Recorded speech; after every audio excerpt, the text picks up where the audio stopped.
Assalamualaikum warahmatullahi wabarakatuh.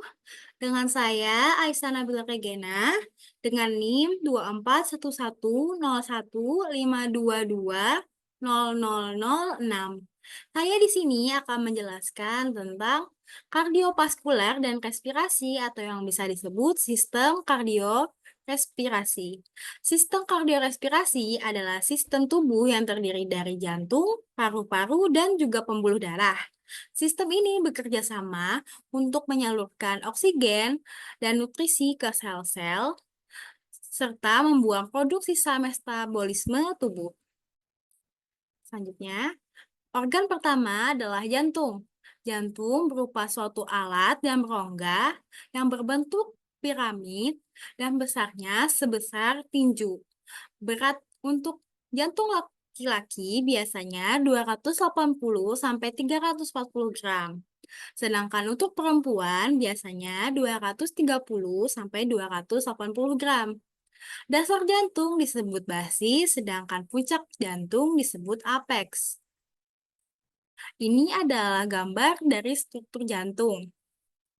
Yang paling atas adalah vena cava superior, lalu ada aorta ascendens, lalu di sini ada cabang arteri pulmonalis kanan, ada vena pulmonalis kanan, ada daun telinga atrium kanan, ada atrium kanan, ada arteri koroner kanan, yang merah ini, lalu ada arteri marginal, ada ventrikel kanan, lalu ada vena jantung kecil yang biru, dan juga ada vena cava inferior. Lalu yang di sebelah sini ada lengkungan aorta, ini, lalu ada ligamen arteriosus, lalu di sini ada arteri pulmonalis kiri, ada batang pulmonalis, ada vena pulmonalis kiri, ada daun telinga atrium kiri, dan ada juga sirkumfleks arteri. Lalu di sini ada vena jantung besar yang biru ini.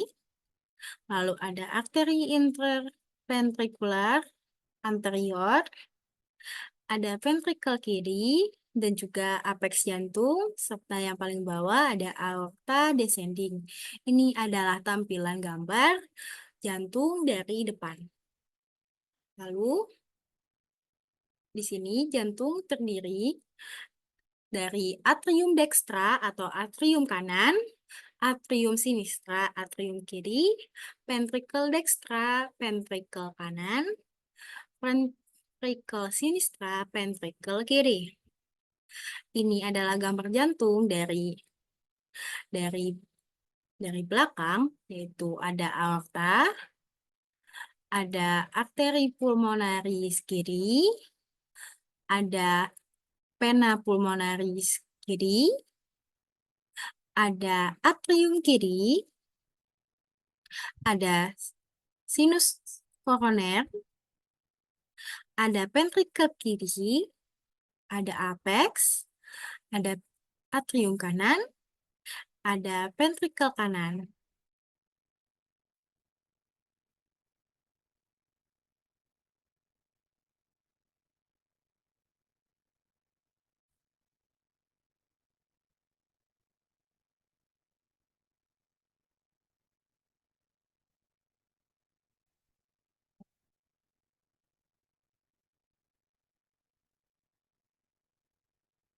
Lalu ada susunan otot jantung.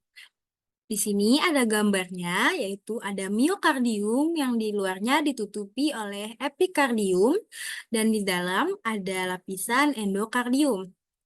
Nah, di sini pada bagian epikardium terdapat simple squamous epithelium, yaitu bagian yang tipis, yang paling luar. Lalu juga ada jaringan ikat areolar dan lemak yang berwarna kuning. Lalu, miokardium atau otot jantung yang pada bagian tengah, dan bagian bawah ada endokardium, yaitu jaringan ikat areolar dan endotelium. Susunan otot atrium, otot atria sangat tipis dan kurang teratur. Terdiri atas dua lapisan, yaitu lapisan luar berupa lapisan tipis yang melingkupi kedua atria atau atrium, lapisan dalam yang terdiri dari serabut-serabut yang berbentuk lingkaran. Lalu ada susunan otot ventriculi atau ventrium. Pertama, ada lapisan miring atau lapisan ventriculi yang serabutnya tipis, hanya satu lapis untuk kedua ventriculi, lalu lebih ke dalam berjalannya lebih datar. Lalu ada lapisan tengah atau cincin pada ventricle sinistra atau kiri sangat kuat dan merupakan mesin pendorong yang kuat. Lalu yang terakhir adalah lapisan dalam atau memanjang. Lapisan ini berupa trabecula carneae yang menonjol ke rongga ventriculi. Masing-masing lapisan ini berhubungan satu sama lain. Ini adalah gambar jantung yang dibelah dua. Ini adalah dinding ventrikular kanan dan ini adalah dinding ventrikular kiri. Dan pada bagian atasnya terlihat seperti ini. Ada katup atrioventrikular kanan yang gede ini. Lalu ada katup atrioventrikular kiri. Di tengah ada katup semilunar aorta. Lalu ada bukaan ke arteri koronernya, yang ini dan yang ini. Lalu bagian bawah ada katup semilunar pulmonal. Yang di antara katup-katup ini memiliki serat-serat, itu adalah fibroskeleton. Perdarahan jantung atau pembuluh darah yang membawa darah dari jantung, itu adalah arteri. Arteri jantung didarahi oleh arteri koronaria, yaitu merupakan cabang dari aorta ascendens. Arteri koronaria terbagi menjadi dua, yaitu arteri koronaria sinistra dan arteri koronaria dextra. Ini adalah gambar dari arteri pada jantung. Arteri biasanya berwarna merah. Ini adalah arteri koroner kanan. Lalu ada cabang arteri koroner kanan, yaitu arteri intraventricular posterior, arteri marginal kanan. Lalu di sini ada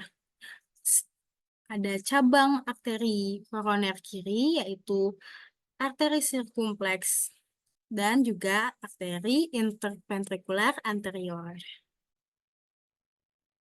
Lalu selain arteri ada juga pembuluh darah pena.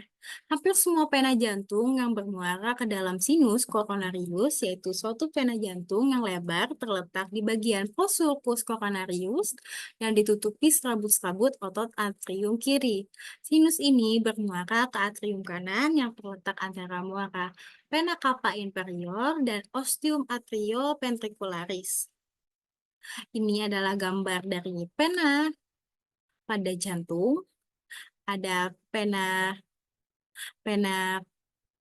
jantung tengah, yang ini, yang biru.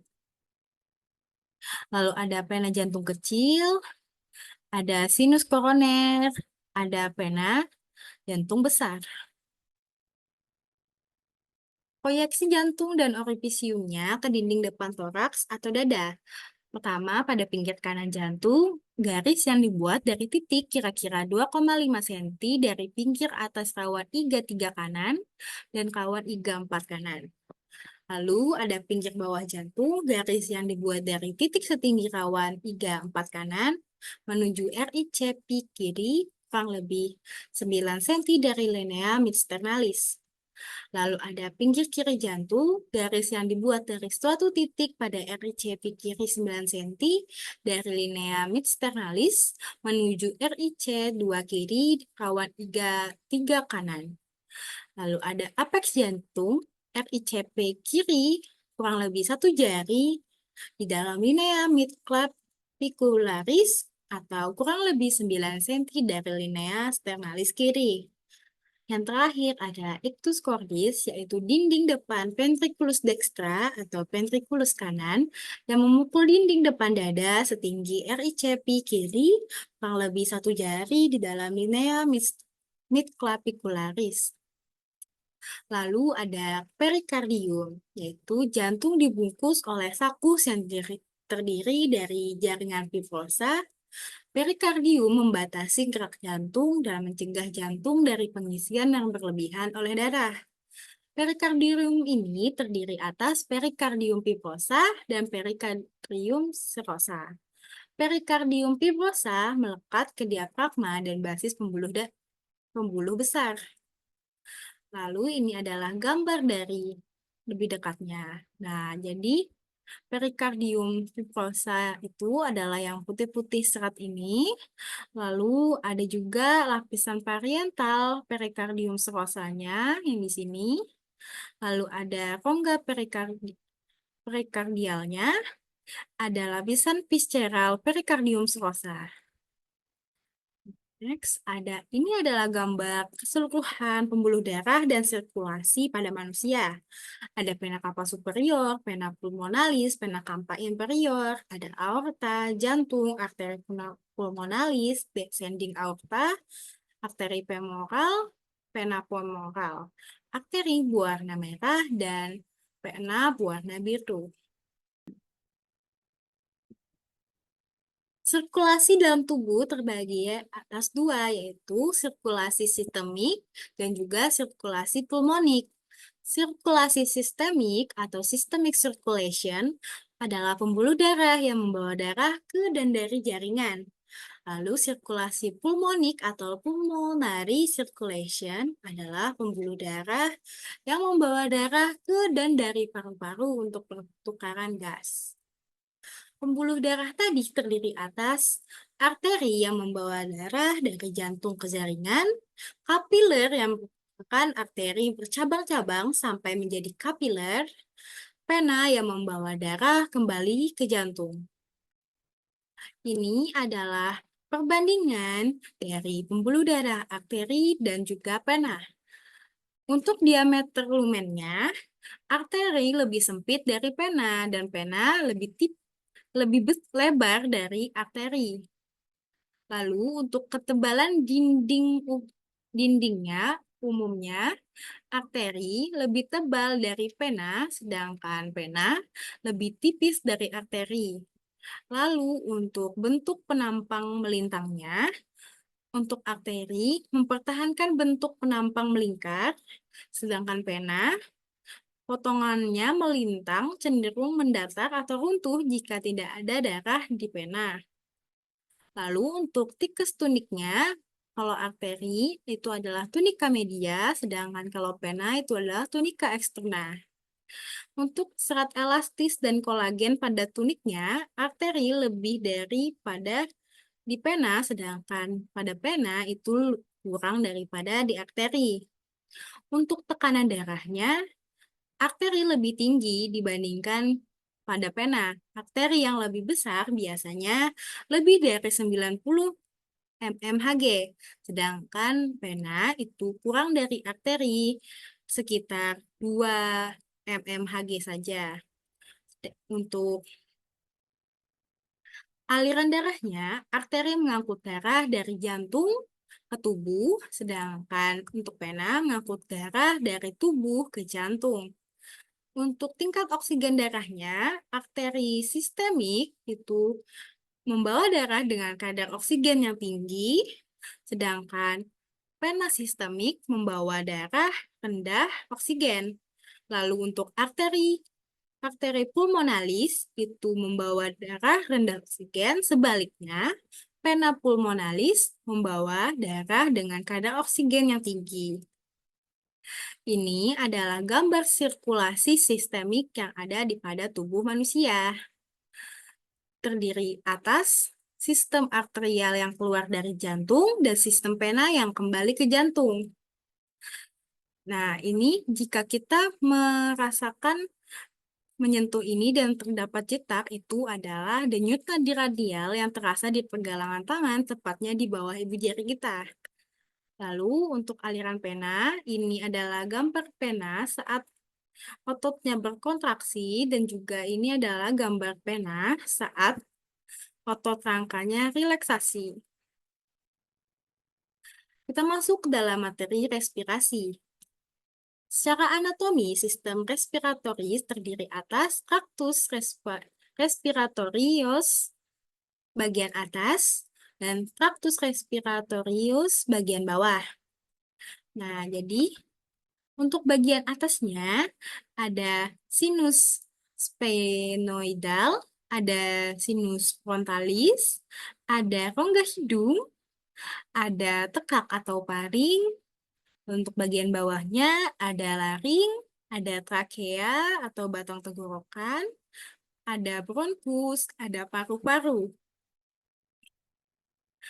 Nah, ini untuk penjelasannya. Traktus respiratorius bagian atas itu terdiri dari hidung dan kalkum nasi, sinus paranasal, dan farinks. Hidung superior dibentuk oleh OS nasalis yang membentuk jembatan. Anterior inferior dari jembatan ini terdapat dorsum nasi yang berupa kartilago. Di bagian inferior terdapat lubang yang disebut nostril atau naris eksterna. Ini adalah gambar hidung tadi. Itu kalau disebutkan ada di sini adalah tulang hidung. Di sini ada tulang lakrimal.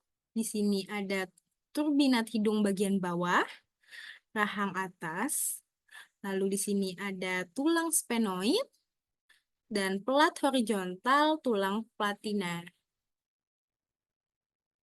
Lalu untuk bagian traktus respirotarius bawah terdiri atas larynx, trachea, bronchus, bronchiolus yang merupakan saluran untuk menyaring pernapasan.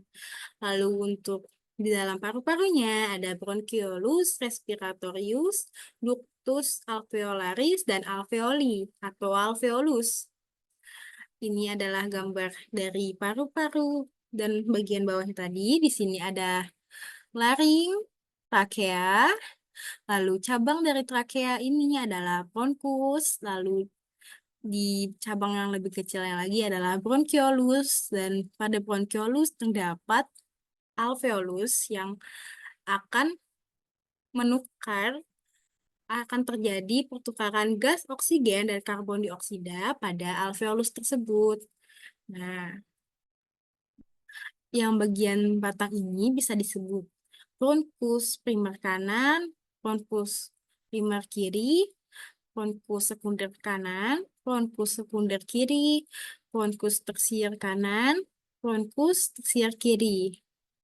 Lalu di sini ada bronkus yang lebih kecil dan juga bronkus yang lebih kecil. Lalu kita masuk ke bagian alveolus atau alveoli. Bronchiolus respiratorius dan ductus alveolaris berisi kantong yang disebut alveolis. Kantong-kantong alveolus ini merupakan tempat pertukaran gas yang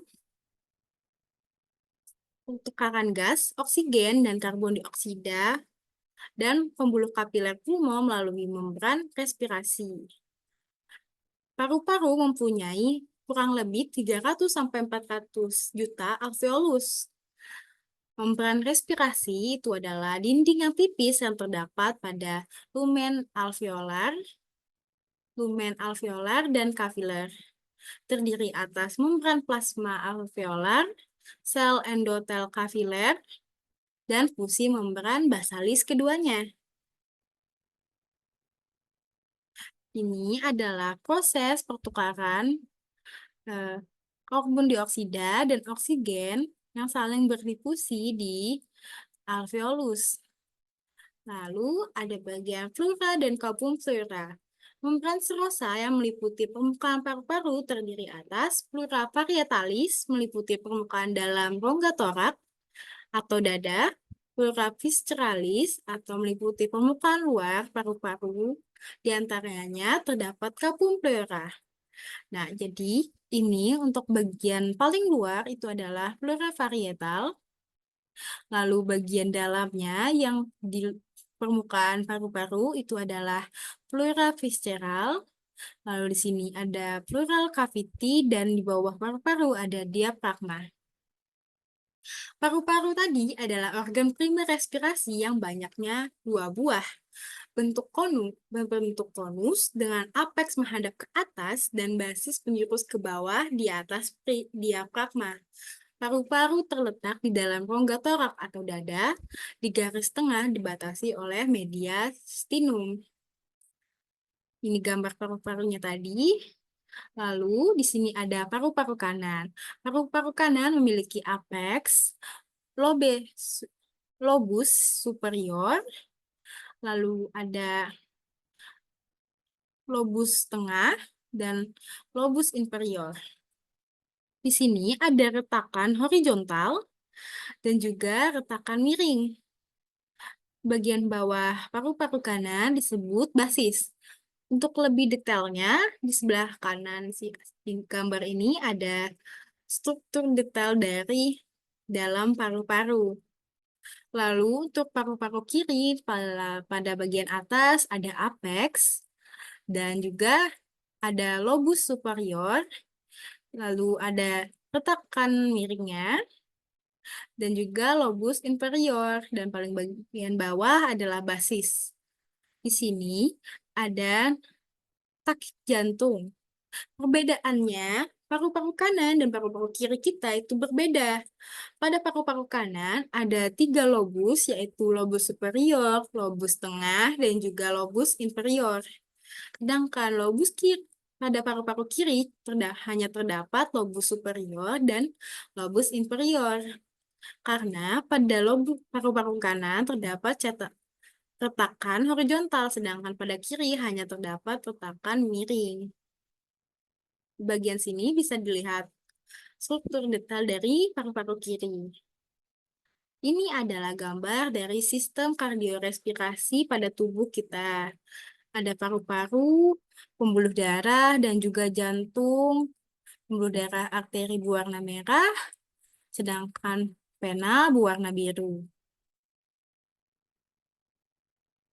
Ini adalah gambar dari alveolus atau kantong-kantong udara, kantong-kantong yang terdapat pada bronkiolus yang terjadi pertukaran udara, oksigen, dan karbon dioksida di dalamnya. Ini adalah sirkulasi pulmonalis, yaitu yang bagian atas ada lengkungan aorta, ada arteri pulmonalis kanan, ada vena pulmonalis kanan, ada atrium kanan, ada ada batang paru-paru, lalu ada arteri pulmonalis kiri, ada vena pulmonalis kiri, dan juga atrium kiri. Di sini juga ada ada ventrikel kiri dan ventrikel kanan. Sirkulasi sistemik mensuplai bronkus dan bronkiolus, dicabangkan dari aorta thoracalis, kemudian bercabang-cabang tingkat kapiler untuk mensuplai struktur bronchial tree atau pohon bronkiolus. Pembuluh vena bermuara ke vena azygos.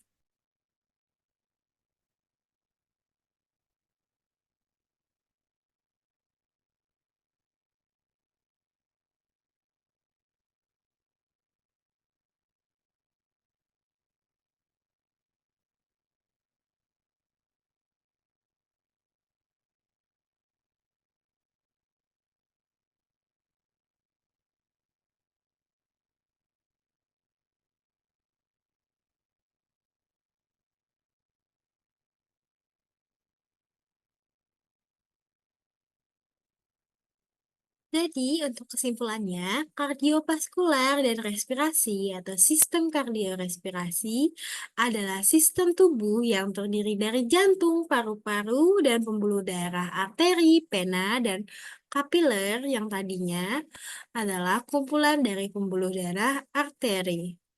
Lalu sistem ini bekerja sama untuk menyalurkan oksigen dan nutrisi ke sel-sel serta membuang produk sisa metabolisme. Tadi juga ada Ada organ jantung, paru-paru, dan pembuluh darah. Sebenarnya juga ada organ hidung, ada trakea, lalu ada pembuluh darahnya tadi, dan juga nih ada hidung, ada trakea, ada paring, ada laring, lalu ada juga membran respirasi, alveolus, dan juga bagian-bagian dari paru-paru, paru-paru kanan, dan juga paru-paru kiri. Sistem kardiorespirasi itu intinya adalah jantung, paru-paru, dan pembuluh darah. Ini adalah kantung alveolus, lalu ini sirkulasi pulmonalis yang terjadi dalam tubuh, lalu ini adalah sirkulasi sistemik tadi. Nah, sistem kardiorespirasi ini memiliki beberapa fungsi, di antaranya membawa oksigen ke otot dan organ tubuh, membuang produk limbah, termasuk karbon dioksida, bantu mengatur hemodinamik tubuh. Nah, penjelasan saya telah berakhir. Mohon maaf apabila banyak kesalahan dan ketidakjelasan ataupun kekurangan dalam penjelasan dari saya. Terima kasih telah menonton dan terima kasih kepada Bapak yang telah mengajari kami. Wassalamualaikum warahmatullahi wabarakatuh.